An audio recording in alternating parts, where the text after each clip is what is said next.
Welcome to today's webinar, How to Double Your Major Gift Commitments. I would now like to introduce Capture's Director of Philanthropic Initiatives, Kevin Bauman. Thank you, Alicia. Welcome back to anyone joining us again from previous webinars, and hello to our first-time listeners. I am pleased to be joined by our resident data guru, John Foster. John is a senior data analyst here at Capture Higher Ed. John, you want to say hello? Hey, good afternoon, everybody. Good, and John, thank you for joining us. I'll be asking you some questions along the way here and asking you to chime in from a data aspect, but also from a personal aspect. So I want to make sure that we are coming through okay. It looks like we've got how to double your major gift commitments tuned up for the team right now.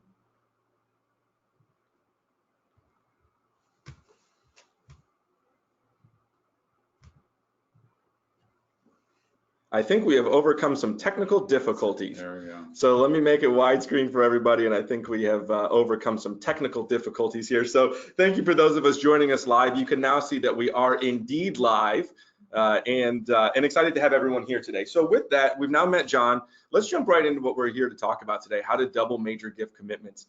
So let's use a fictitious scenario of an institution that's looking to double their major gift commitments. I know that sounds like a utopia. Everybody really wants to double the number of major gifts that they receive.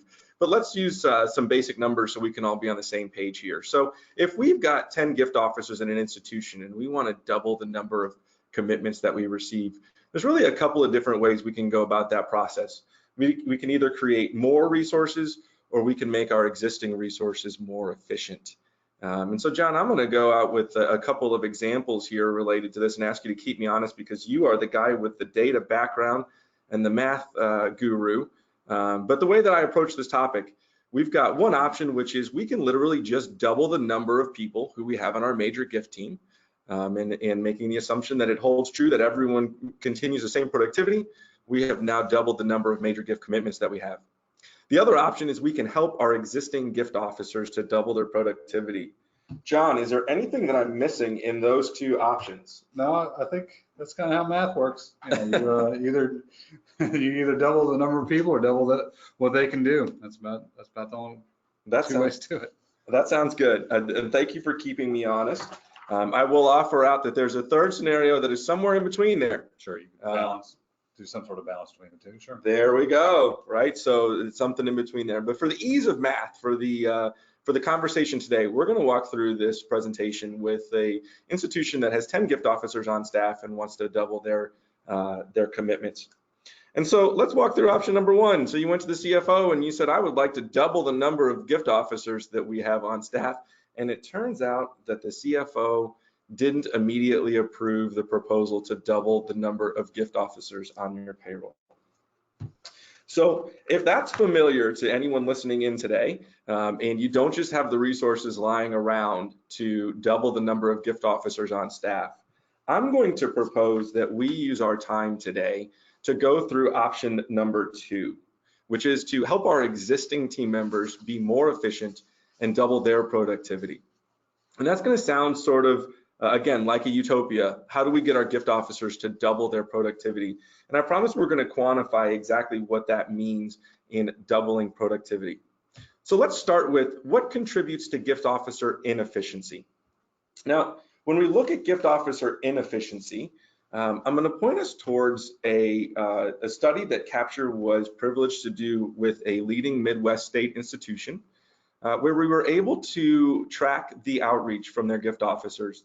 This is actually the results of tracking 5 gift officers over an entire fiscal year to better understand how much of their outreach was actually focused on alumni who take a visit. And in this case, you can see that on the far right, 76% of gift officer outreach was actually focused towards alumni who never even responded to that outreach. And that outreach might be a phone call, it might be an email, it might be a stop and chat, all of those different options. 15% of that outreach was actually focused on alumni who did respond, but they declined the visit. And that leaves us with just 9% of alumni outreach that was focused on alumni who actually took a visit.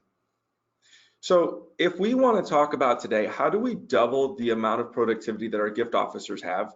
So that way they can double the number of visits they're getting, and that carries through to our commitments. Let's talk about quantifying what the inefficiency is today and how to move that. So we know that right now we are 9% efficient in our outreach as gift officers. If we want to double our outreach, we can take that 9% and increase it by another 9%, and we have now doubled our outreach. So we're going to take away 9% from non-responsive and decline, and we're going to put that in accepted visits. And simply by increasing gift officer outreach efficiency by 9%, we have now doubled their efficiency in the way that they're reaching out. I've never worked in an advancement office, but like 91% of the time kind of ends in frustration. That it sounds demoralizing. It sounds tough. John, I appreciate you calling a spade on that one. Having been a gift officer, and to any gift officers tuning in today, we can certainly say that blind discovery calls are a challenging aspect of the job. And for anyone from Prospect Research listening in today, we'll give you a special shout out and a big thank you in saying thank you for your efforts in assigning the right major and plan giving prospects for our gift officers. But even with the existing information that you have to work with, this can often be a challenge. And so we're excited to talk about how do we give you the information that you need to make better assignments? How do we give gift officers the information they need to make better discovery calls? And right now, it's actually somewhat comforting, as we were doing research for this webinar, it's somewhat comforting to know that simply increasing gift officer efficiency by 9% can actually create a 100% increase in productivity. And so it's not that we're trying to move the earth and the stars here. We can see some incremental gains and create some pretty significant increases in gift officer productivity that can then relate to the number of gifts that we're seeing through the number of visits that we're scheduling and how that proves out. So let's take a look at where we are today. So John, I'm going to put you on the spot because you are our data expert and guru and very, very good at predictive analytics. And so for years in the advancement space, we've had a number of companies that create very helpful predictive analytics to help us narrow down some general populations. I've put some fictitious scoring on the screen today, but we've got a number of predictive scores that live in the advancement space today.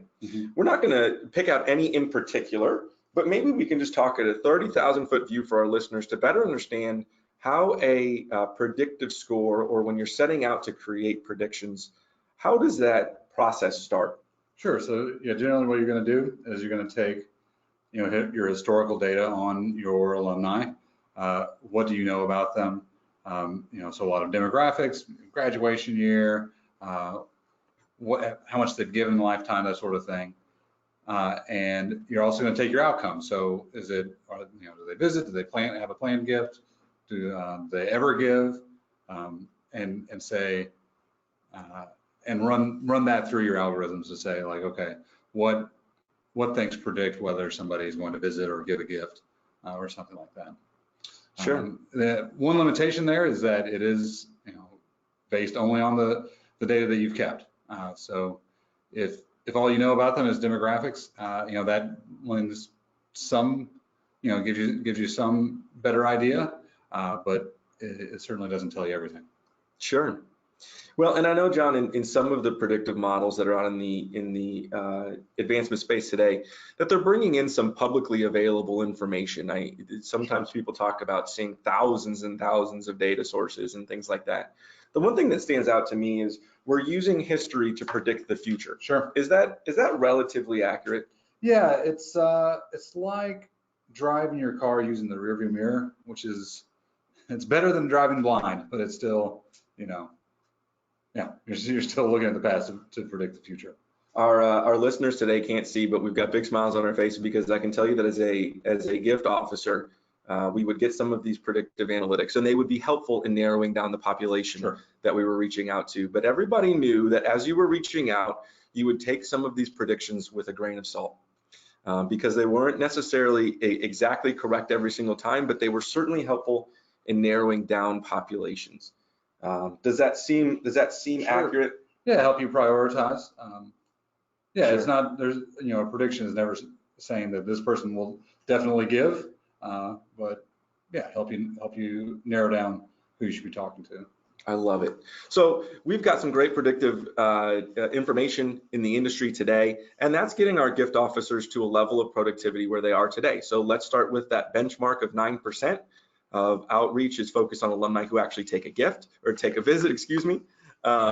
And we're using predictive analytics to get us to that benchmark. So if we were going to try and build on that, let's walk down another path that gift officers are receiving these predictive analytics, but yet they're trained to be observers. So I'll share a personal experience here. It's just a great anecdote. When I started as a gift officer, I was scheduling a lot of visits in coffee shops, and we weren't necessarily getting down to some of the deliberate passions that some of our alumni have. And so I had some wonderful mentors in that space who encouraged me to start scheduling more visits in people's homes and in people's offices.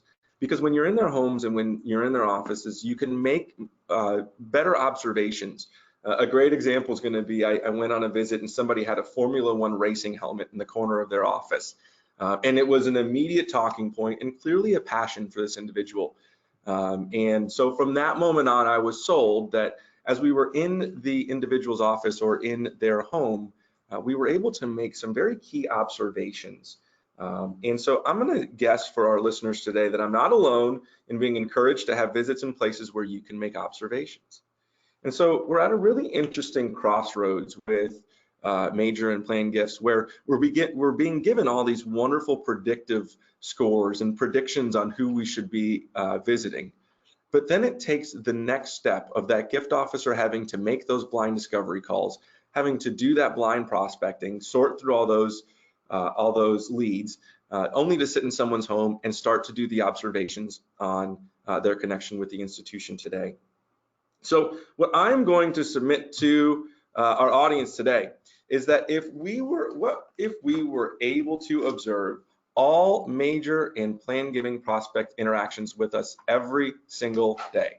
So if I could sit in every single prospect's home every single day and make observations, I'm going to guess that if we were able to do that as individuals, we would be very tired.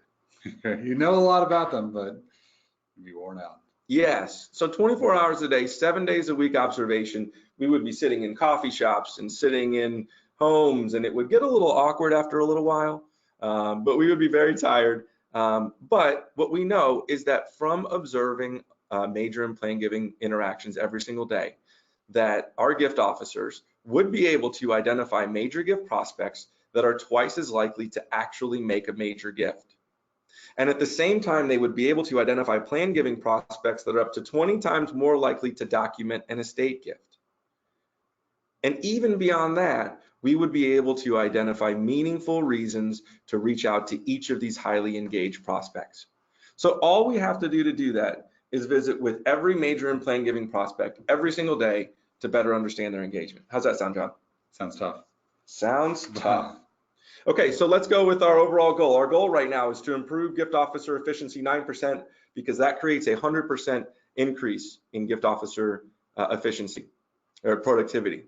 Our opportunity is that continuously observing major and plan giving prospects can provide the insights that gift officers truly need. But the challenge that we have is that our team needs to sleep.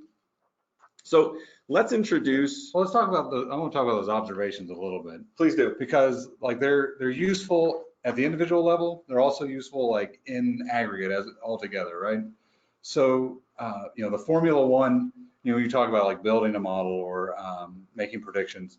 The Formula One helmet, if you were able to track who all has a Formula One helmet in their office, maybe that'd be useful for prediction. Probably not. That's useful more at the individual level, something to connect with that person over.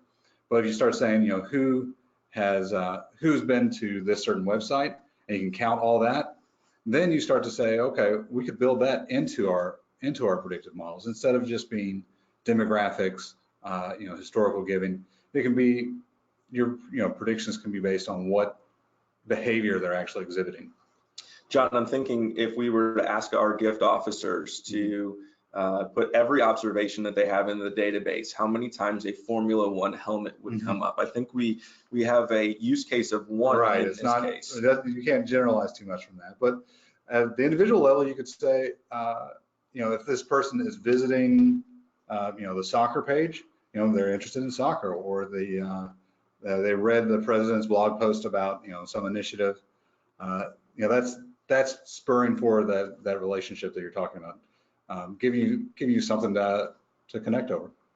John's giving us a great preview of the something solution else. to the challenge, because Uh-oh. we know that our gift officers can't be at every soccer game or can't be monitoring every interaction that the institution, that an alum has with our institution today. But the good news is that there is technology out there that can support our team to make our team more effective and help us gain that 9% improvement in gift officer efficiency. So I'm going to take a minute to just quickly introduce marketing automation. Marketing automation has the ability to monitor activity on every page of an institution's website. And so in this case, we've got a number of different pages on the institution site, whether it be the main page or the athletics page. And marketing automation is simply living on the institution's website 24 hours a day, 7 days a week, monitoring alumni engagement with the institution's website and better understanding who's engaged with, as John was talking about, who's engaged with the soccer website, or who's engaged with the campaign priority website. What type of engagement do individual alumni have today? So think of marketing automation as a team member that you have that lives on your website that is constantly monitoring every single major and plan giving prospect as they come back and research different initiatives and different areas of affinity that they have with the institution. And that is marketing automation. Yeah, and automation, gets a bad rap in some ways because, it's taking work away from people. And in some cases, that work it's taken away is like work that we don't really want to be doing. Like, do we really want to be like this repetitive work of tracking, what's going on the website all the time, or sending out the same marketing piece repeatedly? Like, that's not really what people are good at or what people should be spending their time doing. People are good at forming relationships, talking to other people, having conversations, that human interaction. And that's where, and I'm sure that's the part of the job that gift officers enjoy the most, is not the repetitive tasks, but the actually forming relationships with other people. John, you mentioned earlier that there are some things that computers are good at and some things that people are good at. And in this case, I don't know of a colleague that would volunteer to monitor activity on the website 24 hours a day, 7 days a week.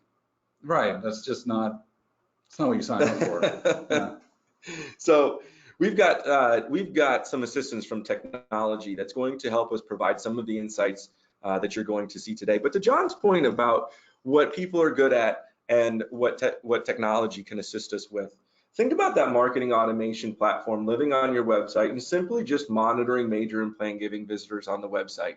And over time, that marketing automation platform is going to deliver millions and millions of powerful observations to improve a gift officer's outreach, because alumni are coming back every single day and looking into their specific point of affinity.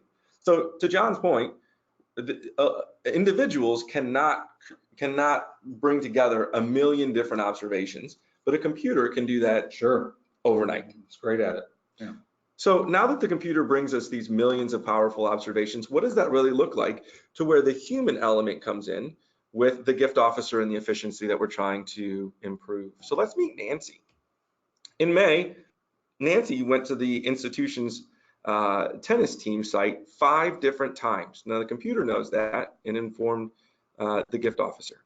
In June and July, Nancy returned to read the president's blog each month, so in both June and July. In August, she read multiple articles in the alumni newsletter. In September, she researched specific infrastructure projects on campus. I hope my gift officers are really excited about seeing that insight. And then in October, Nancy came back and registered for an alumni event. Now, because marketing automation was monitoring the website and all of those things happen on the website, it's really allowing those millions of powerful observations to be delivered directly to the gift officer, to where John said, where people can really excel in that outreach. So, oh, here we go. I'm sorry, I had one more click left. In November, Nancy came back to the website and participated in Giving Tuesday, which is pretty exciting to show that she is an engaged donor as well. So we skipped introductions in the beginning because we got really excited and want to jump right into our data. But I would like to introduce my friend and colleague, John Foster. John is a senior data analyst here at Capture Higher Ed and agreed to join us on our webinar today to talk about some of the statistics that we're going to show later on and give a little preview into some of the predictive analytics that we started off with. My name is Kevin Bauman. I am the Director of Philanthropic Initiatives here at Capture Higher Ed. I have the privilege of working with the wonderful, talented group here at Capture and helping lead our work in all of the nonprofit and philanthropic support that we provide. So, John, any quick introductions that you'd like to make? Say hello. Not too much. Hi, good afternoon. There's my smiling mug right there. That's good. It's good to be with y'all. It's always fun when you get to put your picture on a screen. There's always some way that you critique yourself. So John, I will keep us moving and keep us from critiquing ourselves too much. Let's talk about predictions and observations again. Let's get right back to that. So we have predictions that exist today, and we now know that there are the observations that can be made millions of times through marketing automation, simply monitoring the institution's website. And so let's talk about some actual observations that were done and then relate that to some of the challenges of predictions today. So for anyone tuning in at home, what you see there is an actual series of observations that was made on a visit to an institution's website. In this case, we're going to call this individual Amy. We are anonymizing this data to protect Amy's true identity. But as a general synopsis, I'll mention that over the course of 30 days, Amy visited the Plan Giving site 3 different times and ultimately started researching a charitable IRA rollover, a very specific type of plan gift. And in between those 3 visits, she visited the alumni site 3 different times to research a specific scholarship. I believe in this case, it's an actual study abroad scholarship. And so the observations that marketing automation, again, that team member that's living on your website and observing alumni interactions 24/7, the observations that were able to be made about Amy was that she is currently looking into a plan gift or trying to decide if plan giving is right for her.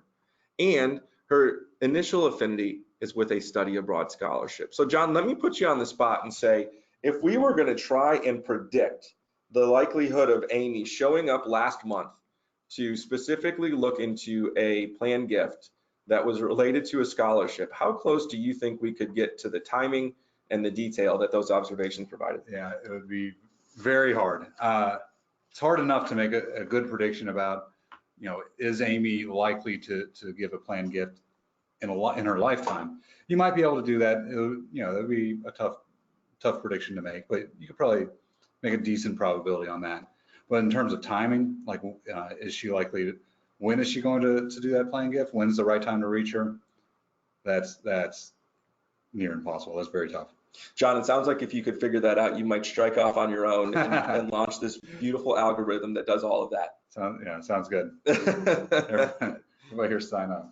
John, in my layperson understanding of predictive analytics, I have the sense that the more particular we try to make a prediction, sure, the more error that's involved, or the more acceptable amount of error is involved. And so when we get to something as specific as a particular type of gift in a particular point in time, that gets so specific that the prediction becomes much more difficult. Yeah, I mean, you'd have to have just an enormous data set really to make that good prediction of like people who visited a page and then gave, or like the exact timing of it related to everything else they're doing. It just starts to be stretched beyond really what any data set's can be able to tell you.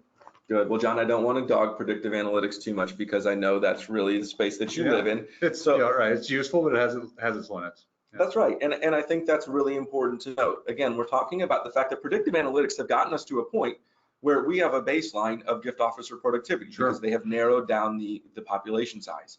And what we're trying to get to is doubling the efficiency with which our gift officers are reaching out to the right alumni. At the right time. That's right, at the right time. Thank you. And so as we talk about adding observations to that, narrowing down that population even further, John, you hit the nail on the head when it comes down to timing, is really one of the aspects that marketing automation is going to help our listeners add to their predictions. Yeah, just for Amy, like maybe we had thought, there's a good chance she's going to give a planned gift, but are we going to be reaching out are we going to be reaching out to her at this time around, what happens to be day 30, 35 here? There's no way we would have predicted that. I like it. Okay, so we're getting closer to increasing our gift officer productivity by giving them some timing observations to help them better understand, even though we might have 10,000 major gift prospects, these are the major gift prospects or plan giving prospects who are actively engaged with the institution today, so we can prioritize our outreach and narrow that down even further. So let's talk about macro observations for those individual relationships. So what we know is that 80% of alumni visits are actually not on advancement pages. And I'm going to pick on plan giving just quickly because there are so many great insights, which we just saw where Amy returned to the plan giving site 3 different times. We're starting to see some sustained behavior, and those observations are becoming so important. But what we really know is that alumni are engaging the institution all over the website every single day. And so not every single visit is created equal, and not every single observation is created equal. But we know that alumni are very active across the institution's website, but there are certainly some key metrics. John, we were pointing out the plan giving site only got half of 1% of all activity. Sure. But you pointed out the positive in that. Yeah, I mean, that's rare. And because of that, I mean, it's like these are the people you should be reaching out to at this time. Instead of everybody, this, you have a set small list of people to be getting in touch with. That's right. And at the end of the day, remember, that's what we're trying to do. Mm-hmm. We are trying to narrow down the population to help our gift officers reach out to the right individuals at the right time. And so by identifying these key pages and these key observations that we can make for these gift officers to provide them the observations that they need even before they begin their outreach, we can start to narrow down that population even further, take that baseline 9% of efficiency and work towards doubling that towards an 18, who knows, 20, 25%. The sky's the limit there. So let's talk about the value of all of those behaviors and observations and the marketing automation tracking visitors across the entire website. And here's where, John, I'm going to ask you to keep us honest because I get really excited about this stat. Yeah. We've got those macro observations that are also generating leads because we know that major gift prospects who are active on your website are actually twice as likely to make a major gift. And at the end of the day, that's what we're looking for. We're looking for relationships to build with the right major gift prospects that can create meaningful influence on campus. And so, John, give us a little bit, you were involved in pulling the stat, so give us a little bit of background information. What does a major gift prospect mean, and what does activity really look like? Yeah, so we're defining here major gift prospect as somebody that the school believes has 25,000 or more in wealth capacity. Active on the site meaning that they've had 4 or more visits, and then giving a major gift is again 25,000 if they've given 25,000. So I think this one, you talk about correlation, causation. I think the causation goes both ways. It's that being active on the website is an indication that these people are interested, and then it's also an influence. See, your website is ideally going to drive them toward making a major gift, as well as if you follow up, of course, and with a gift officer call is also an influence toward them giving a major gift. John, I like your focus on influence because I know that there's sort of the thought of organically people are coming to the website. Sure. And organically they're showing this affinity, and that certainly is true. There are organic visits, but there is also an influence effect when a gift officer reaches out. And so I think one of the other aspects that's important to talk about is those people who are not on the website. So if a gift officer is actively reaching out and somebody is not coming to the website or is not following up on some of the prompts that the gift officer is putting out there, that's giving us some information as well. And as you talk about the influencer effect and the gift officer is reaching out and somebody is taking an action, that's going to certainly make them develop a deeper relationship with the institution. And if they have the financial means to do so, increase the likelihood of that actual major gift. So I think it's important to acknowledge that influencer effect, and oftentimes it's sort of the lack of effect that can also be telling. So we now know that simply tracking all of the visitors across your website can help you identify those major gifts that are twice as likely to actually make a major gift. And again, that's what we're building towards. We're building towards making gift officers more efficient at reaching out and scheduling those visits.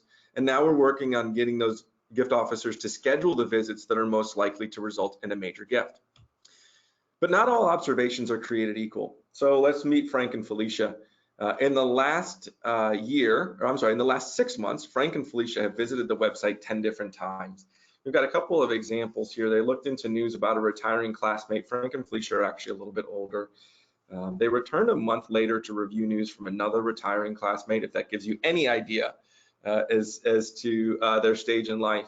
But then, as we talk about not all observations being created equal, they returned to research ways to give, including stocks and mutual funds. And so I think this is another one of those differentiators when it comes to observations and getting our gift officers on the right track, is that yes, we can narrow down the population with predictive analytics. And that yes, we can use marketing automation to narrow that population down even further to those major gift prospects who are twice as likely to actually commit to a major gift. But then it's really important that we talk about the observations that can be provided to the gift officer even before they reach out to these individuals, because now we've got Frank and Felicia who are researching stocks and mutual funds, and so specific giving vehicles. So I think it's really important that we acknowledge how all of these factors play together. It's important that you do have your predictive analytics. It's important that you do have your marketing automation, and it's important that you do have your individual areas of affinity that are provided to the gift officer to help them become more efficient in their outreach. So let's talk plan giving. Let's do it.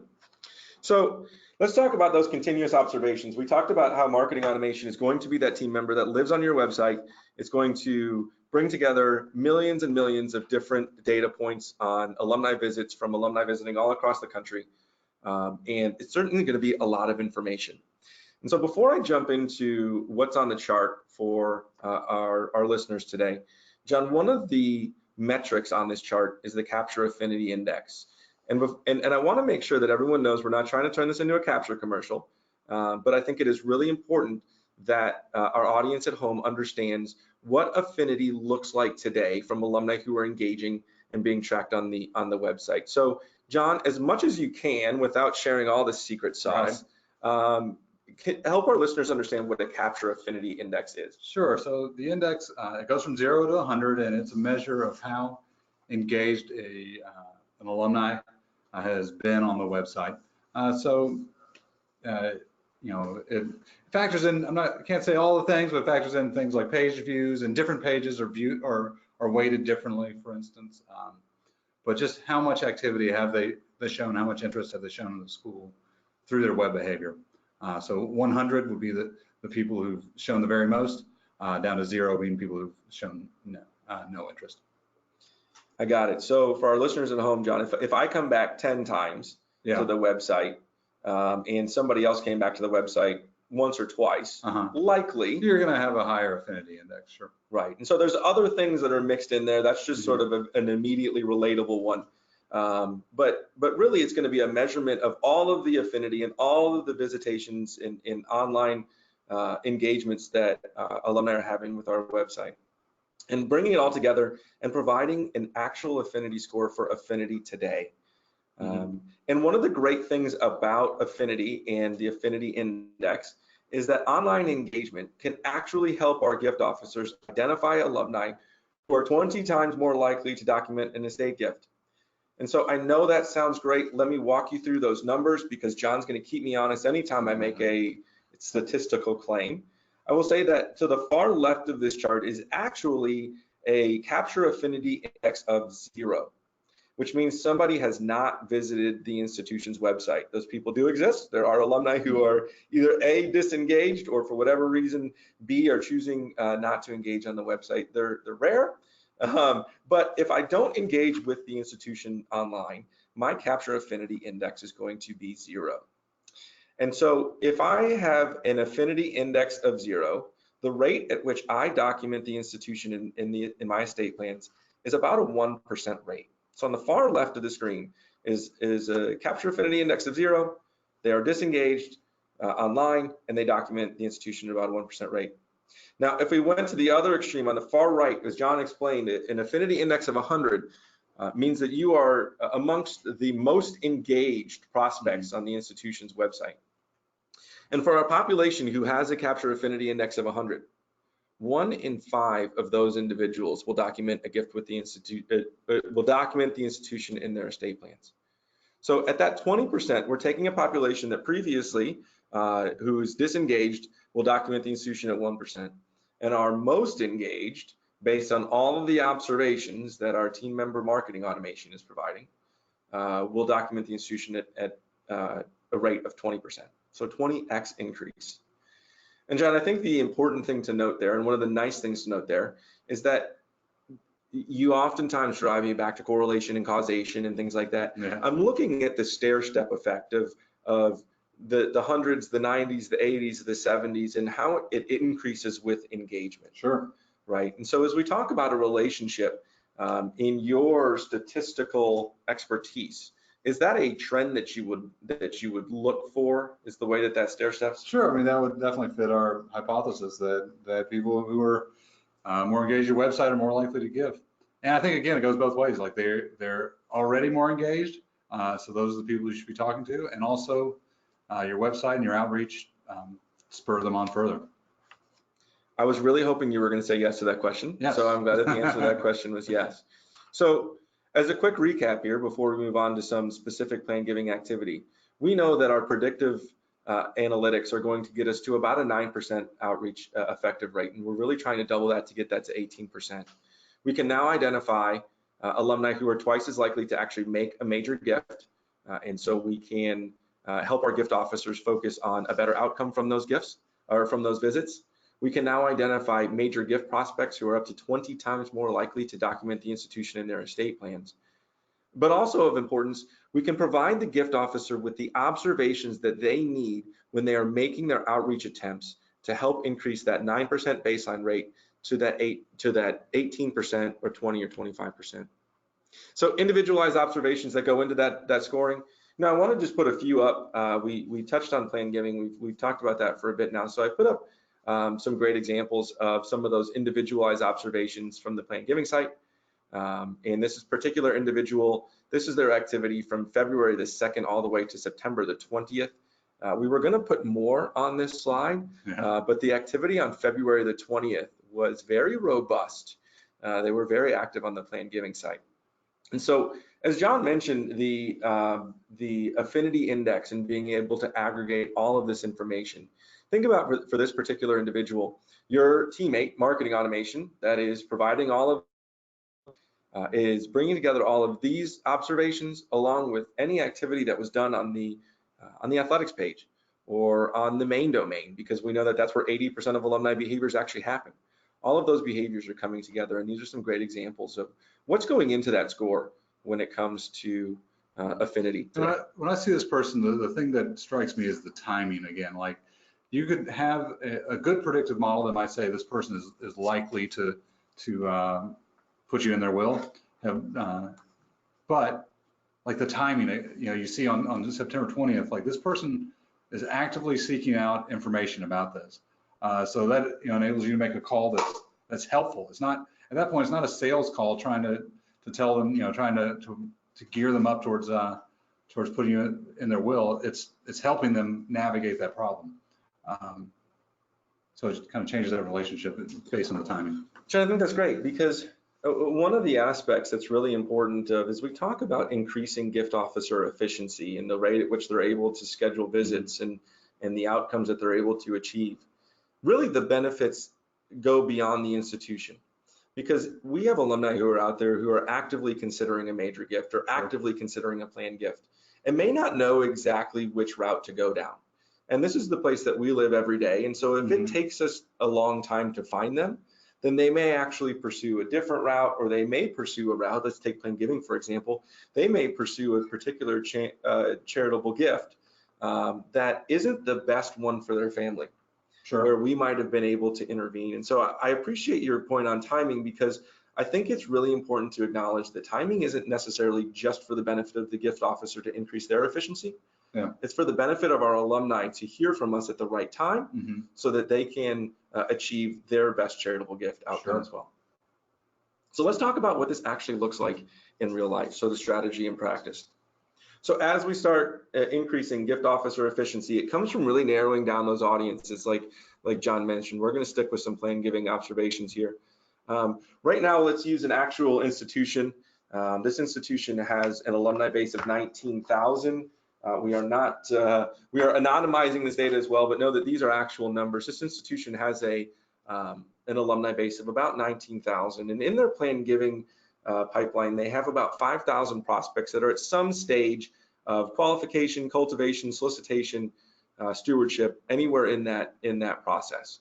And so they are reaching out to 5,000 people with a plan giving message. And through marketing automation and by providing the observations that gift officers need today, they were able to identify 300 alumni who are actively looking into plan gifts today. And for those 300 alumni, we were able to not only narrow down the scope to make the gift officer more productive, but the gift officer was able to receive the information that, one, this is a high capacity alum. Two, this is an alum that has high affinity. Three, they're showing current interest in the planned gift. John, to your point about timing, so important in the planned giving space. They're looking into a particular giving vehicle. So take Amy's example of a charitable IRA rollover previously. There's a specific point of affinity. So if you remember Amy's example of the scholarship, or John, I think you mentioned the soccer team. Sure. There's a specific point of affinity. And those specific points of affinity become regular reasons to reach out. And the reason that that's so important is we now have all of the information that we need through those observations to deliver to the gift officer before they even sit down in someone's home or in somebody's office to begin making observations.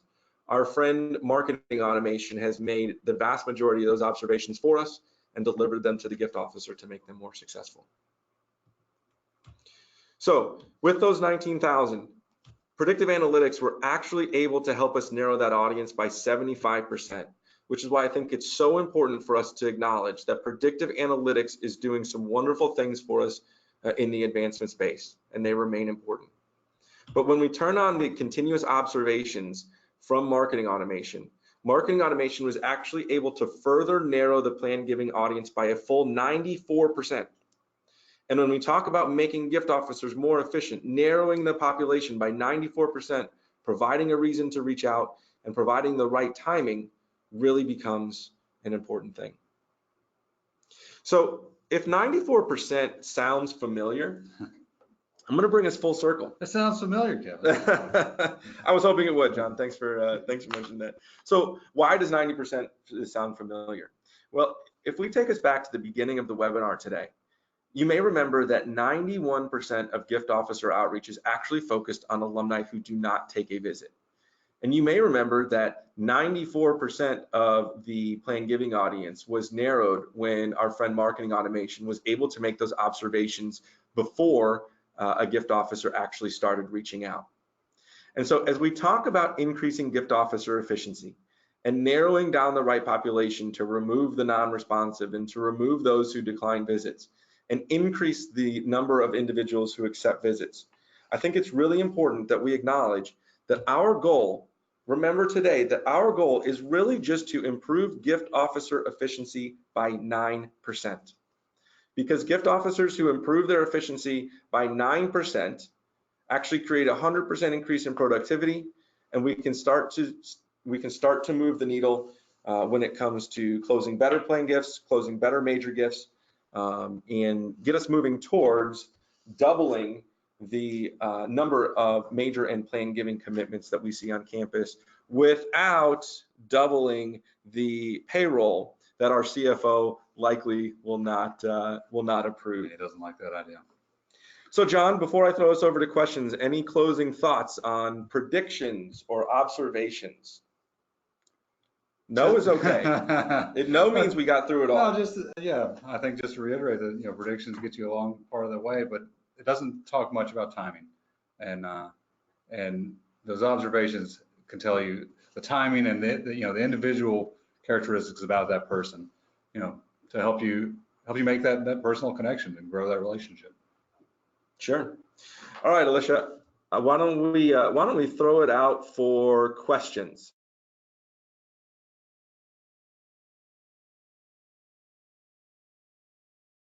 Thanks, Kevin. I'll go ahead and get started with the first one. It says, what about campaign priority pages? Can you see who looks at those?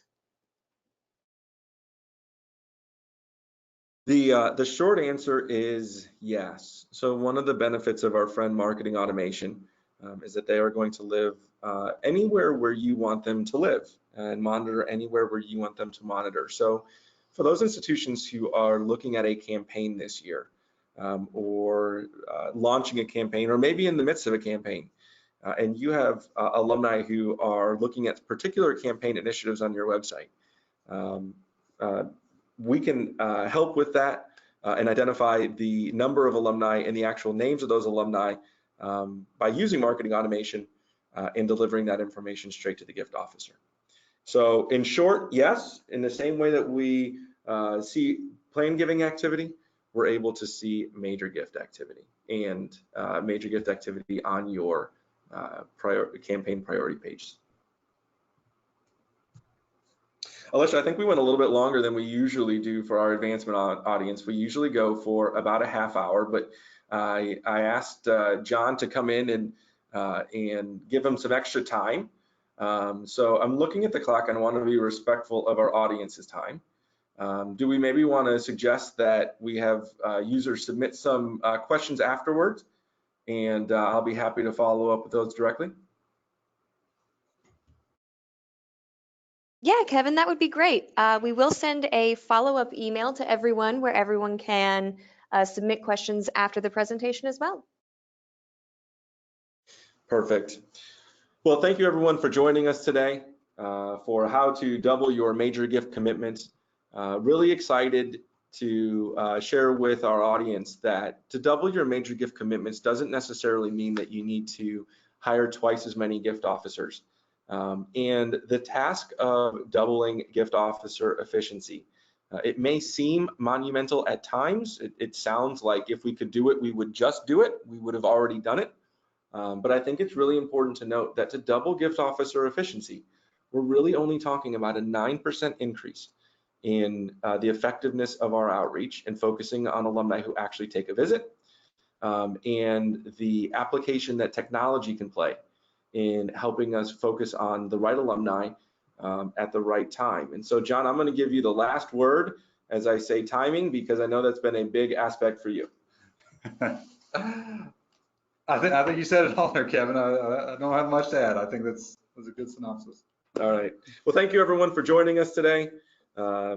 For John, myself, and all of us here at Capture Higher Ed, thank you for joining us for how to double your major gift commitments.